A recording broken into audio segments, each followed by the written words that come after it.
Good morning, good afternoon, good evening, wherever you are. Thank you for joining us today. I'm interviewing Anne Wright, an amazingly courageous and inspirational person who was once a colonel in the US Army and who resigned over the question of Iraq. She's led an amazing life of activism and peace activism ever since. So welcome, Anne. I'm so honoured and thrilled to be talking to you today. And really, I think it's also important to mention that women's voices in matters of war and peace are very sadly lacking. We are trying to build a movement around that, but we hear men droning on time and time again, and it's so refreshing to hear a woman's voice. So without further ado, perhaps we can start by your first thoughts of why you joined the US military. Mm-hmm. Well, thank you so much for asking me to be on your webcasts, and thank you for interviewing lots of people about our decisions to challenge our government's war policies. And mine, as you mentioned, is a little unique because I was in the U.S. military for 29 years. I joined it actually in my junior year of college because I needed money for the senior year, and the Army had this program, join the Army, they'll pay for your second or your last year, and then you only have to sign up for 2 years. And all I wanted really out of the military was to be able to get the hell out of the state of Arkansas. That's where I grew up, and I wanted out. And I didn't have any money, and the Army, its little slogan, join the Army, see the world. Well, it was during the Vietnam War. And I asked them, well, I don't really want to go to Vietnam. And they said, well, you're not a nurse, so you're not going to go to Vietnam. I said, well, all I want to go to Europe. And they said, well, if you hang in there, do one tour in the US, one year tour at some military base in the US, then the probabilities are very high that you would go to Europe your second tour. Well, most recruiters lie through their teeth. That's one caution I give. But this recruiter was accurate. After 1 year in the US, then I applied to go to Europe and got an assignment in Belgium and the Netherlands, and was there for 2 years with the military. It got me where I wanted. I wanted to stay in Europe, so I got what was called a European out.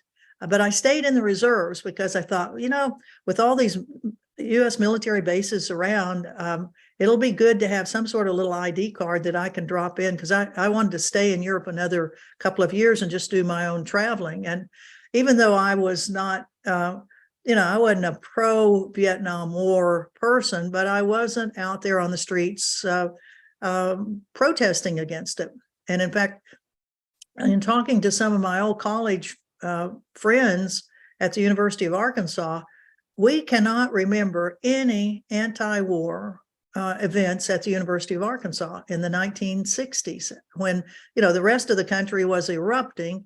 But in our part of Arkansas, the guys were getting drafted. They were going. Some of them came back. Some of them didn't. But it didn't generate what happened in the rest of the country, which was really outrage against the war.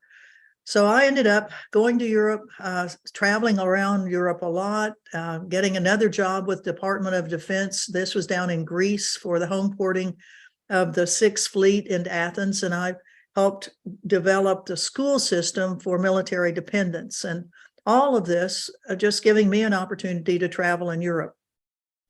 And a lot of people would say, well, boy, you were really crass about that. I mean, you should have been. I should have been doing a lot of different things. That's for sure. But looking back on it, it was doing what I wanted to do for myself. And that's a little bit selfish, but that's what I wanted to do. I ended up staying in the reserves for another couple of years, and then went back on active duty with the military and did another 7 years with the active duty Army. And then I transferred. I applied to the U.S. Department of State to become a diplomat, and ended up being a diplomat for 16 years.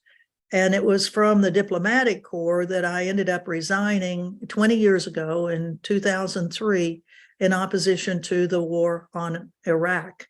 And that was after I had been in U.S. embassies in Nicaragua, Grenada, Somalia, Uzbekistan, Kyrgyzstan, Sierra Leone. I helped reopen the embassy in Afghanistan in the winter of 2001, and then went on to what was my final assignment in Mongolia. And that's where I was when I resigned in 2003. And then, after you've gotten out of the U.S. government, which I had spent virtually my whole adult life in the U.S. government. And one of the reasons I did was that I wanted to have a retirement. I wanted to make sure that when I was as old as I am now, or actually much younger than I am now, because I'm 77. And but when you could retire, I wanted to have an income, and I didn't want to be dependent on anybody else. And so I, like many other people that decide to make the U.S. government their career, don't necessarily agree with the policies of all of the crazy people that the U.S. public elects to be our government leaders. I mean, I started my work with the government when Lyndon Johnson was president, and I worked in 8 different presidential administrations. And there were lots of policies that I didn't agree with, but there were ways that I could feel like I wasn't harming anyone by work that I was doing, by working on policies that that I didn't feel that were that harmful, because the U.S. government certainly has a wide range of nefarious and not so nefarious things that it's involved in. So that's why I ended up staying so long. And a lot of people, after I resigned, a lot of people have mentioned, well, why in the hell did you stay so long in the government? And it wasn't that I agreed with everything the government was doing, but for my own personal interests, I wanted to have that retirement, and I stayed. And so that's the story. Yeah, okay. Well, before we leave that episode of your life, and you briefly mentioned Somalia. Now, I never saw the film Black Hawk Down, but I believe you were involved quite closely with the activities in Somalia at that time.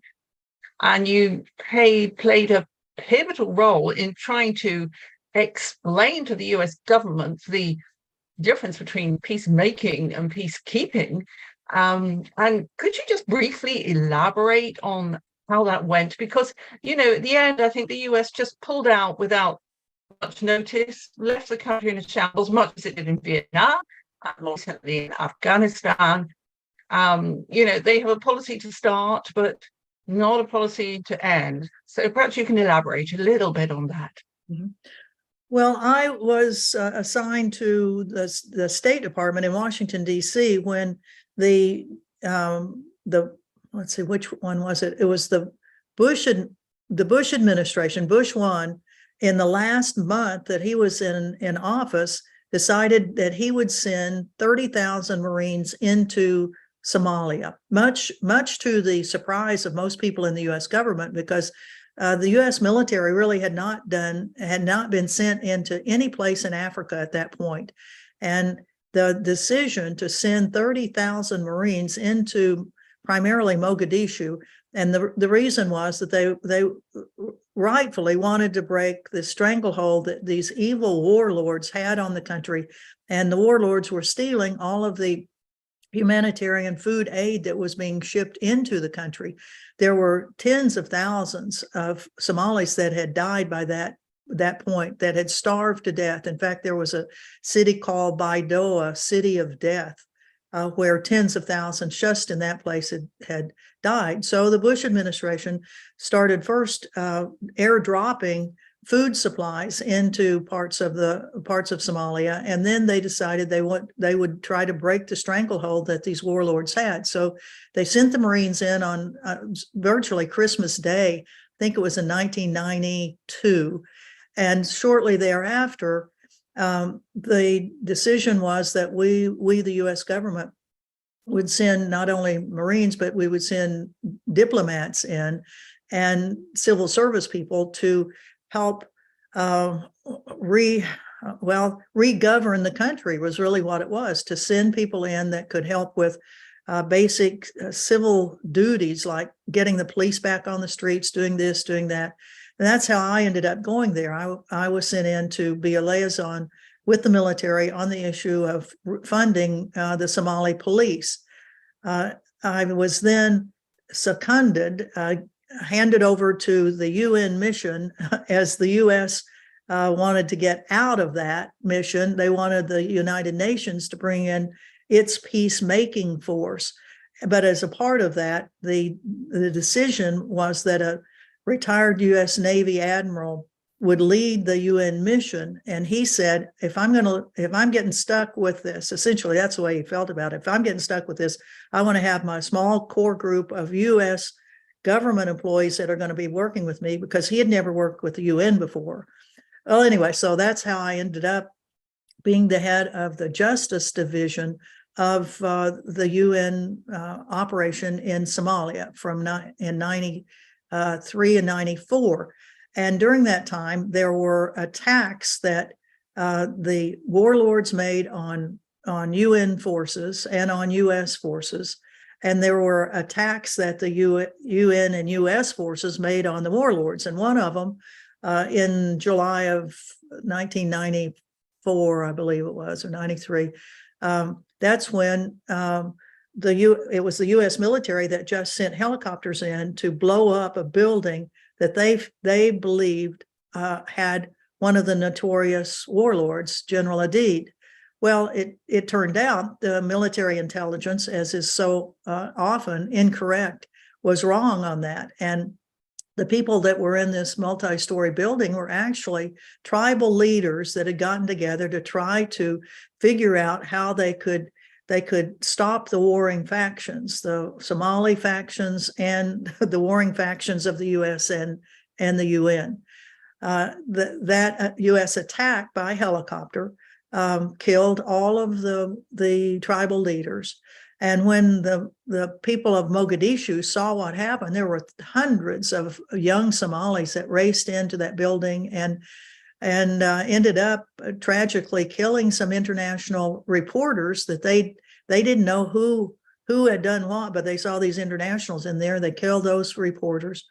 Well, the bottom line was, I, as the head of the Justice Division, wrote a memorandum to the Secretary General's representative in Somalia, which was this Navy admiral, saying what the US forces did was wrong, that they gave no opportunity for whoever was in that building to come out. They just unilaterally decided they were going to blow up the building, and that was wrong. And it does not abide by any rules, rules of warfare. So this memorandum that I wrote was leaked very quickly to the international media, and so the international community could see that there were splits in how people in the UN mission and the US mission felt about that. Well, that memorandum ended up curtailing my job in Somalia for a while. The admiral virtually never spoke to me again, and within a month I was on my way back to Washington. Well, on the way back to Washington, I stopped into the National Security Council and let two of the people that were doing on Somali affairs know that there were ways that the U.S. could help.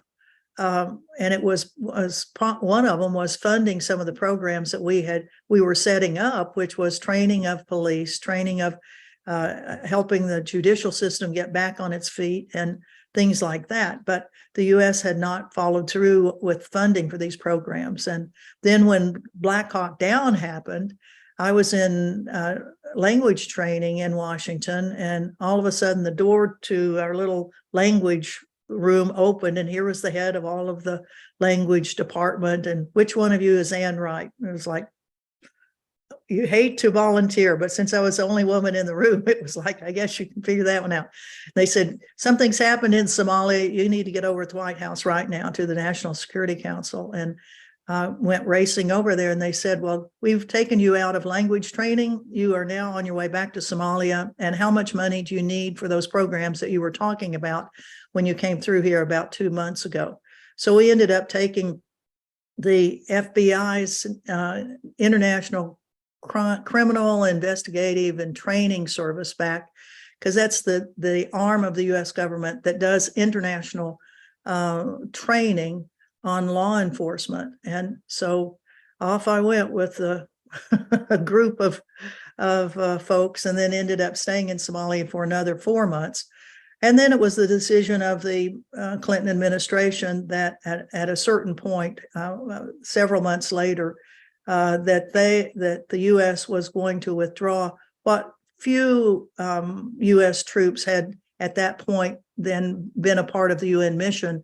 And the UN said, well, if you guys that got us into this with all of the contributions from other member states in the UN, if you're not going to be a part of it with your big logistics arm and things like that, then we'll be thinking seriously about closing down that UN mission. And ultimately, that's what happened, and it gave much more space for the for the warlords to regain control over parts of Somalia, and civil society that was trying to get back on its feet once in the year and a half that the UN mission was there, was in the same predicament as civil society in Afghanistan is now, with the withdrawal of U.S. military and NATO forces from Afghanistan. It just opened up the space for lots of people with lots of weapons to move back in and take control over it, which is very sad. It's a tragedy. It's horrible. Leave a country in disarray with all the slaughter and bad feeling that goes with it. So thank you for that, because that was a piece of history that has unfortunately been repeated in similar ways, and there's got to be room to stop this happening again. But coming back to your final moments as you resigned and afterwards, did it change your politics at all? Well, I really didn't have overt politics. Being in the government, you always had your little personal opinions on things, but as a government employee, you are hired to implement the policies of whomever the American public elects as the president and his or her administration. And as we well know, that we've had some doozies that have been elected as president, and policies that one would not agree with. And so that's happened virtually in all of those administrations. There were policies that I did not agree with at all, but your role as a government employee is not to be publicly opposed to them unless you do something like I ultimately did, which was resign over them, and then you can speak out publicly. But while you're working in the government,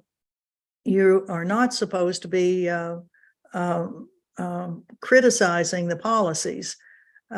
We do. I mean, there are some instances, and in fact, there are some in the last 2 or 3 years, certainly under Trump and now under Biden, that serving U.S. government employees are. It's usually through whistleblower leaks and things like that we see that there is there are challenges to U.S. government policies. I did challenge the policy on going to war in Iraq before I resigned. I went through the State Department's dissent channel, where I aired my views on the pending war on Iraq. And supposedly you can use that channel. It goes straight from your desk in Ulaanbaatar, Mongolia, straight to the desk of Colin Powell in Washington, D.C., and nobody else sees it. Your ambassador doesn't, none of the bureaucracy in Washington. But we all know that's not quite true. And there's not supposed to be any retribution or retaliation for using that. But somebody's got to write the response from Colin Powell to Ann Wright. And so that's when the dissent channel starts getting spread out throughout the bureaucracy in Washington. But I did use it and got back an answer that was very unsatisfactory to me, that essentially, we in Washington know what we're doing. You in Mongolia don't have a clue, so don't bother us anymore. And with that, it was like, okay, fine. That's the way you're going to feel about it. Then I'll just resign and then I can speak out. And that's what I did. I ended up writing a letter of resignation that was, and I heard later, was the longest letter of resignation in the history of the State Department, because I felt, having been in the government for 35 years at that point, I would give them an earful on not just the war on Iraq, but on a few other things. So I mentioned the unbalanced policies of all U.S. administrations on Israel and Palestine. I mentioned the lack of effort by the Bush administration to take advantage of the opportunities that the Clinton administration had opened up with North Korea. And I also mentioned the unnecessary curtailment of civil liberties under the Patriot Act. So by the time I filled out all of those, it was a long letter of resignation, for which I'm still very proud. Great stuff, Anne. Good for you. Well, there's there was your opportunity to actually change your life, and you moved towards activism. Now, have you found this rewarding, or as rewarding as your time working in the military? Yes, certainly the opportunity to be with lots of peace activists and activists in many other issues has really been rewarding. Having worked with the government and most of the time outside the United States, I really didn't know any activists in the U.S. I knew activists in countries where I was serving as a U.S. diplomat, because that was one of my jobs, to get to know all levels of society and government opponents and all of that. So I knew activists around the world, but not in the United States. So it took a little while to find my footing. And I would say that Veterans for Peace was really the first group that I started just being around, and then Code Pink Women for Peace, the second group. And between the two of those groups, I got an eyeful and an earful pretty quickly. And some of it was like, oh goodness, I don't know that I can quite go along with all of the things that they're talking about and the things they're doing, the way they're doing them. So we laugh a little bit now about my hesitancy of being in some of the demonstrations that were going on, and particularly Code Pink, because back in 2004, that's the first year that I was kind of active. That was when the Bush administration, it was the Republican National Convention in New York City, and Code Pink was tearing up the town, I'll tell you, with all of their crazy, vibrant, startling events. And I would be kind of taken aback by how some of these were going. So it took me a little while to get in the swing of things, that you can do a lot of very, you can do a lot of actions that through color and song and costumes and things like that really make a difference to people that are observing what the issue is. And so I fully appreciate what those organizations and many, many others that I now work with do to try to engage our communities in the issues that we're concerned about. Yeah. So you found it at least as rewarding, if maybe more rewarding, doing what you're doing now? Sure. Yeah. It's very, very rewarding. And it's not like I didn't feel that I was doing some things when I was in the government. I worked on some very good programs, I think. But this one, now challenging the government's policies and trying to get the government to change on really, really dangerous policies that it embarks on is really, really rewarding work. And when you can see that maybe we've made a little difference here or there, knowing the obstacles that we face, and no government wants opposition. And I think the the longer we are in this, the more opposition we are getting from the government, and when we speak out. And now with social media, the censoring of social media and trying to keep voices of opposition, voices of criticism off the social media is becoming more and more prominent and dangerous for us all. Indeed, it is. And I think that, there are some notable people, for example, being censored in a terrible way. People like Julian Assange, for example, who, the idea is just to let him rot away until he either kills himself or dies of something induced by his incarceration. I think when so many friends have cases opened by the FBI, so many people in the movement are getting a little bit twitchy, but we're all joining up, and that gives us a lot of strength. That you probably know that they're watching you like because they're bound to be. Well, sometimes but you keep smiling. Well, it's true, and it is it is part of the deal. When you oppose the government will send its agents to find out why you oppose it. And generally all they have to do is read the articles that you've written or listen to the speeches that you've done, which they do. I mean, Medea Benjamin and I were coming back from a trip from Iran 4 or 5 years ago, and we'd taken a group of probably 35 or 40 people to Iran.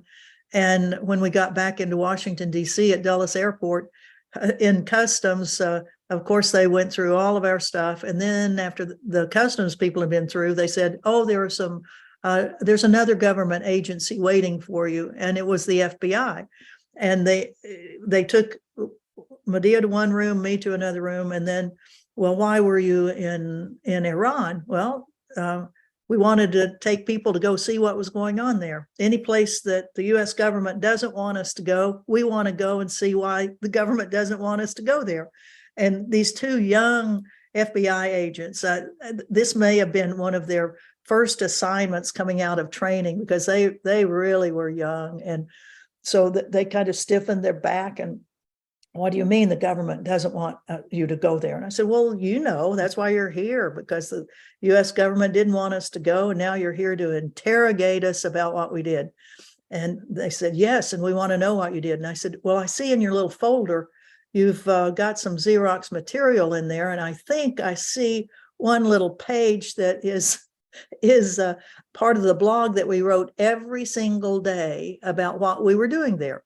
And if you read that, you'll find out every single thing that we did, because we wanted to be very upfront with people all over the world about what we were doing. And people are interested. They want to know, because not many people go to Iran because they're afraid to go there, because the government tells them not to. So why don't you just open up your little folder and start reading through some of this, and that tells you exactly what we did. Well, those young FBI agents were. Well, yes, we did read that. We did read, but does that tell us why you went? I said, well, it certainly does. If you read page 1, it tells you exactly, why we went, who went with us. And I said, well, do you know other places I've been? And they went, well, yes, we do. You've been to China. You've been to Russia. You've been to, they went everywhere. Yeah. And finally, they kind of quit their little thing. And I said, well, you've forgotten one of the most important ones. And they went, what?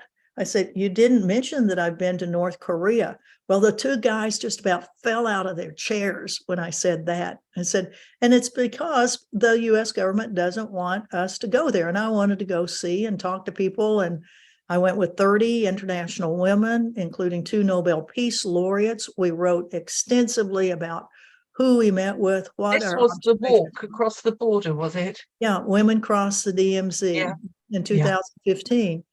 And I said, we're upfront about what we're doing. We're not trying to hide anything. And we think it's really important that we do this, and we write about it so that others will know that the world is not after the United States. The world does not consider us, well, they now consider us their enemy because the US government has made these countries the US enemy. But it's not like the people in these countries hate America. And so we go there to talk with people and to say that the people of America don't hate them, but it's our crazy governments that are causing these troubles. Yeah, well said.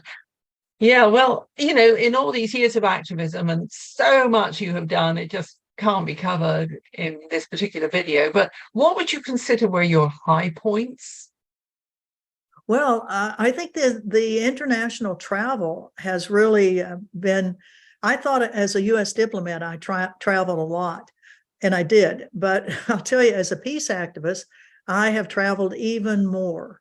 And these trips to Iran, several trips to Iran, trips to Afghanistan, to Pakistan, to Yemen, those last three on trips that were talking to families that had loved ones that had been killed by US assassin drones. So Afghanistan, Pakistan, Yemen, for those, going to Iran, going to North Korea, going all through Europe, going into Central and South America on School of the Americas watch trips. All of those have been really important. Going to China, North and South Korea, Japan on speaking trips have been really eye-opening in getting to meet people who have invited me to come speak in their universities in China or in Japan or in South Korea. And then the conference that we had in Pyongyang, North Korea, where 250 North Korean women told us about the effects of the 70-year war, the war 70 years later, still affecting the people of North Korea. And in fact, just in a week and a half, we'll have a national mobilization in Washington, D.C. about the armistice that still it's the armistice, not a peace treaty, that ended the war in Korea. And yet, without a peace agreement, a peace treaty, the North Koreans feel very uneasy about, well, not uneasy. They feel the United States is a threat to their national security because of all the war exercises that are held right on the DMZ, with the B-52s that are flying right along the demilitarized zone, with nuclear submarines that are circling the Korean Peninsula. So until the United States will actually sign a peace agreement with North Korea, these tensions are going to continue. And the North Koreans get, I think, they respond to all of these things that the US and South Korea, now NATO in the Pacific, do in that region. And they respond with shooting of missiles, ballistic missiles. They haven't tested another nuclear weapon, thank goodness, since they stopped doing that. When, interestingly enough, it was President Trump that decided he would actually have a personal dialogue with Kim Jong-un. And when that happened 5-6 years ago, the North Koreans said, we will not do any more nuclear testing and will not do any more rocket testing as long as you all keep talking with us. And for a year and a half, 2 years, until John Bolton stepped in and got President Trump to back off signing at least another statement with North Korea. Until that, the North Koreans had done nothing. They were not testing anything. And now the only time they test these missiles is when the US has a major military exercise right on the DMZ, or flies a lot of B-52s and other aircraft right along the DMZ. Well, this is one of the things we don't hear on US news, the provocation every single time. And the fact that presidents are manipulated by the State Department and by powerful advisors behind the scenes, like John Bolton.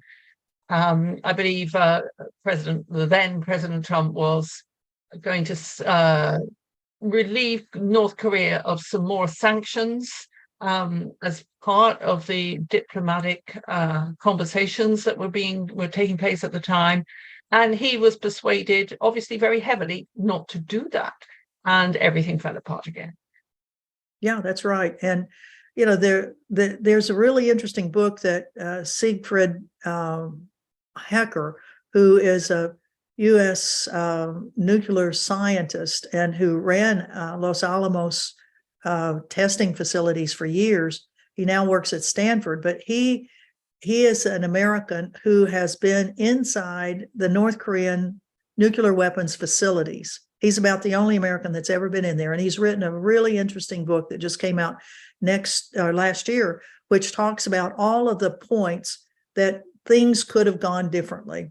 That if the US had made an additional overture, or at least accepted the overture the North Koreans were making to the West, things could have gone in a much different direction. So it's not like the North Koreans are just obstinate about not, what they're doing. Which they is have what reached we're out a told. lot, and the Yeah. U.S. needs an enemy. We have to have an enemy, otherwise, how are you going to justify the massive U.S. military budgets and the great expenditures that all of the weapons industry, the merchants of death, get to build weapons to kill people all over the world? I mean, if the Congress doesn't vote them the monies, then they go out of business. So the U.S. needs an enemy, and the easy enemies are North Korea, Iran, China, and now, of course, Russia. Tragically, the Russian decision to invade Ukraine. I mean, there were certainly huge provocations that the West was doing, but that the tragic decision of President Putin to go ahead and do this attack was, it's horrible. And trying to get the parties to stop the killing and start talking about an ultimate solution to this is something that we're all working on strongly. Oh, that's so good, because the other war is the propaganda war, and it's very hard to get the truth. There are people trying to bring us the truth who are being shut down, being cancelled, being sanctioned, having their funds impounded. We're facing a different kind of war, if you like, where the propaganda machine has now become very sophisticated.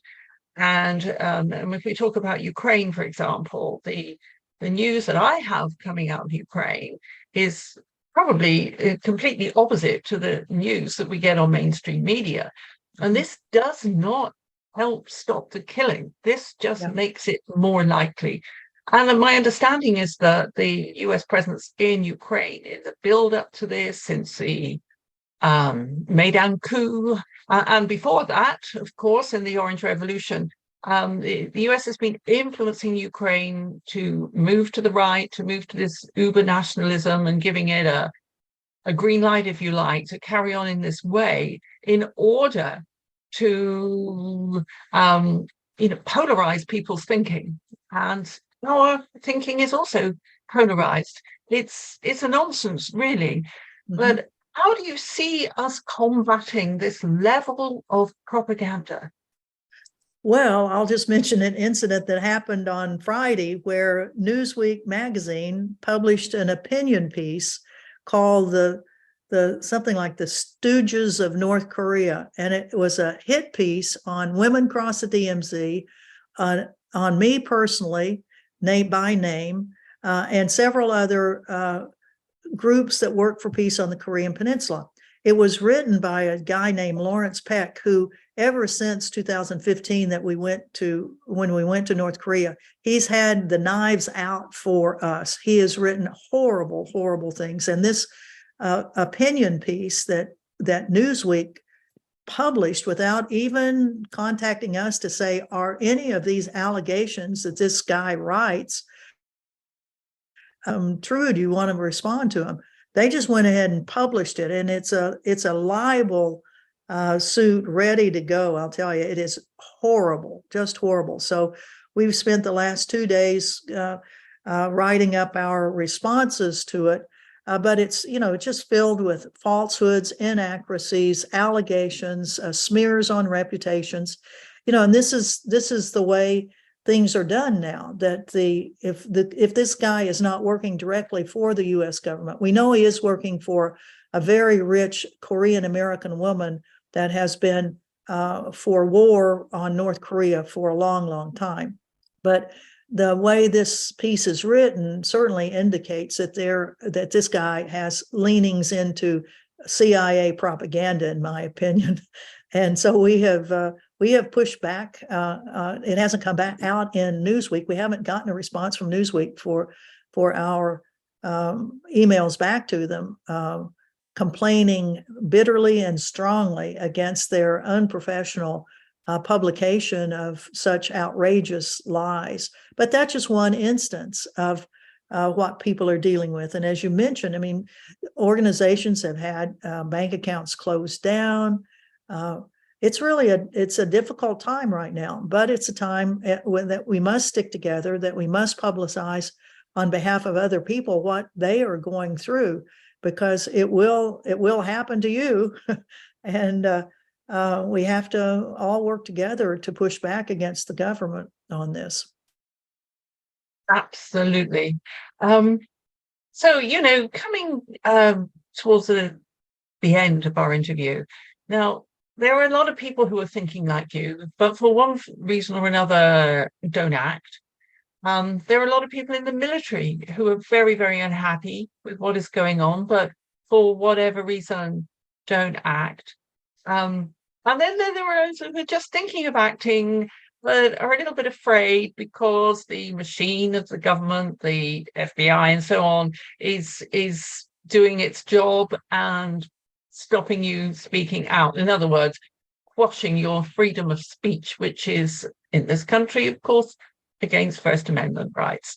So what would you say to these people who have doubts, who are trying to compartmentalize those doubts in order to, appear normal or in the mainstream thinking, or however way you want to put it? What would you say to these people? Well, I think it's a process, and one of the steps that people go through is first questioning what they're hearing on TV and reading in the newspaper. And once they start questioning that, trying to find organizations that are kind of like mind, that are challenging the government. And that's why it's important for all of our organizations to have a strong social media presence, that we write articles that can get picked up in a variety of media, so that when somebody Googles, are there any protests on this or that, or criticisms of these policies, that they can find things that we've written, that speeches that we've given, something that will give them some solace that they're not by themselves in the way they're thinking, and the call to action that we should be having in our communities. And some communities have every Friday afternoon there's a vigil on peace, or whatever issue it is. And I think that really has a big effect, because people have told me when I've joined the Friday afternoon vigils in various places, and I asked them, well, how did you get out here? And they said, well, for years we passed by this corner where this group was on the corner on these issues, and we never thought about stopping and joining it until something happened, and then they joined. And the one time I was in Dallas, and we were at an intersection, and one of the federal buildings was on one corner. We had our little signs up, and all of a sudden a car pulled over, and this lady leaned over, and there were a couple of kids in her car, and she said, "Oh, thank God I found peace again. You moved your corner, and for weeks we couldn't find peace. And my kids were asking, where is the peace?" So you never can tell who is watching and who is being affected by, just the little things that we do, like standing out on a corner. And holding up a sign. And sometimes it's only one person. In fact, we had one lady in Honolulu that sat out on one corner um, in her walker. And every Friday, that's what she wanted to do. And there were many Fridays nobody could join her. But she did that for like 6 months. And then all of a sudden, everybody started coming in. And it was just, it was amazing to see and talk to people saying, I saw you doing this every Friday and I just never stopped, but I am now because it's important that we do this. So just organize something. It doesn't have to be thousands of people, just 2 people, 3 people, 10 people. And I think we're all amazed that others will start joining us. It is true, I must say. I mean, I'm part of Bethlehem Neighbours for Peace, and we have a vigil every Monday night. We are just celebrating our 20th anniversary of standing on a corner with our little signs. And, not a lot of people stop and talk, but a lot of cars driving by are beeping and giving us peace signs. It's worth it. You might feel lonely at times, although we're a hardcore group, turn out in all weathers. We can't always make a whole hour out there in the middle of winter, but we make an effort. But yeah, all over the country these things are happening, and they need to grow a little bit more, without doubt. And it's mainly retired people who've got less to lose that tend to join them. And young people, they have enough on their plates, really just trying to pay the bills and bring up their families. But I know that they do care because I see their faces in the cars and I see their reactions. So it is always, always worth it. Now, Anne, this is much a final question, but what is going to be your main focus moving forward? Well, I think it will continue to be this hyper militarism that we have, that the U.S. government feels like it must use military might in Europe, in Ukraine, that the challenge of sending ships out into the Western Pacific to challenge China and North Korea. I think that will remain one of the main topics that I work on. And I do it also because not only those threats, but because of my military background. And I am honored that people will recognize that I have been in the military and not hold it against me, but say, because you've been in it, you've got a few insights in it that we would like to hear. And generally those insights are nothing more than everybody else has, but just because I suffered through, so to speak, that military service, people ask me to come and speak. And I would say, working with your Veterans for Peace chapters in your communities, because anybody that's been in the military and is a member of Veterans for Peace will have some very good comments for the community and warnings for young men and women that are thinking about going into the military. Fair enough. I think also, the military spending is something certainly many people are kicking back against, particularly as our infrastructure is crumbling, as climate change is obvious, and mitigation measures are slow in coming. We know that we're going to have to look at hundreds of thousands, maybe billions of refugees in the years to come, and absolutely nothing is being done to prepare for that. So military spending is a huge issue, and it goes up every year. And, there are people who can't pay their way with the cost of living, and they must look at this and think, what's gone wrong? What's gone wrong? And in my view, of course, the military spending is key to what's going wrong. The fact that the economy of the US is now almost, completely dependent, or hugely dependent on the construction of arms and weapons and killing machines to sell around the world and use up, because, in Europe, they're all being encouraged to send everything they've got into Ukraine, and the order books of Raytheon and so on are building up again. This is a focus, I think, that touches all people, this military spending. And, How do you feel would be the best way of dealing with that?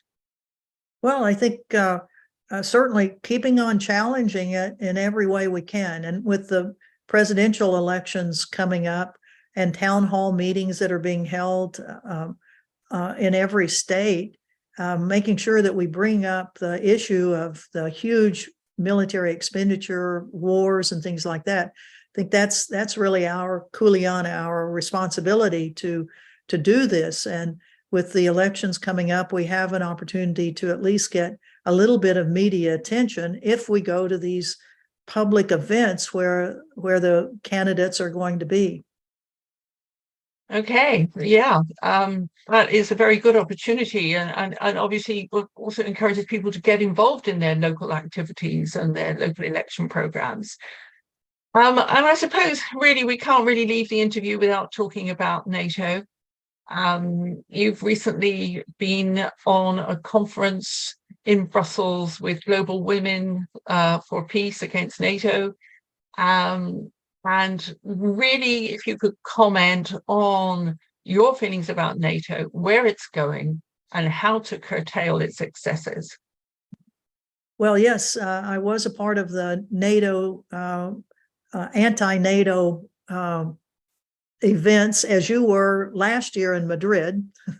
And every year, we have these people against NATO and all of their warmongering. And this year it was organized through a new group called Global Women for Peace United Against NATO. And it was a fast mobilization, really, and a lot of Zoom calls and meeting women from all over Europe and all over the world that I had never met before. So it was a good organizational tool. And when there weren't a lot of people that actually went to Brussels, but we did have webinars from each geographic region of the world that were some in person, some by video, that are really, really good. And so that was, well, so the mobilization was good. And then the opportunity to meet in the European Parliament with two members of the European Parliament, including Claire Daly from Ireland, who is a real firebrand against NATO and NATO's use and co-opting of terms of feminism and women in security and things like that, saying, how could they, I mean, we've got to push back against them, because what they are saying is women ought to be for war instead of being for stopping the killing. So we've got to really push back against that. And then we had a small delegation of 10 women that went to NATO headquarters. We were able to get a meeting with the chief of engagement in public diplomacy, where this fellow told us 20 minutes worth of what NATO is doing so good, and that NATO actually is not involved at all in the Ukraine war. And then each one of the 10 of us had an opportunity to push back against what he had said. And it did not end comfortably, I would say. The 10 women, I was one of them, we gave him an earful and did not take all of the 20 minutes of what he had said about all the positive things of NATO. We pushed that back hard against that, and he did not like that. I don't think they have many critics of NATO that are allowed into that headquarters. So we left feeling very, very good that they know for sure that there's a group of women and men that are really challenging, and which we will do next summer in Washington, D.C., July 9th through 11th, when the 75th anniversary of NATO will be held in Washington, D.C. So we want as many people as can to come to Washington so we can have a big mobilization to say no to NATO. Excellent. Absolutely excellent. We definitely need to do that, because in DC we can pull quite a big crowd, and if all the organizations who are anti-war and anti-military spending can get together, it could be quite big. And I think, possibly one of the outcomes of your visit to the NATO people in Brussels was that NATO did not open an arm in Japan, which it was actually planning to, which is quite interesting. So, the wings were clipped a little bit, they just need to be clipped a whole lot more. And I think many people also believe that actually NATO has no longer any possibility of being a force for good, and disbanding it would be the most peaceful way forward for the entire world and space. Indeed. Well, that's our view, but I'll tell you, we're up against a lot of people that certainly think that NATO is saving them. And then when you look at Finland and Sweden as joining NATO, and when we were in Poland, Slovakia, and in Lviv, Ukraine, we really got no one other than some journalists who've now been silenced and censored. The overwhelming comments you get from people in those countries is that NATO is a protective force. So trying to move against that in terms of really looking at what NATO does and the provocations it does is a big challenge for us. Yes, indeed. Okay, Anne, thank you so very much. Is there anything you'd like to say, anything that I haven't covered that you feel you need to say?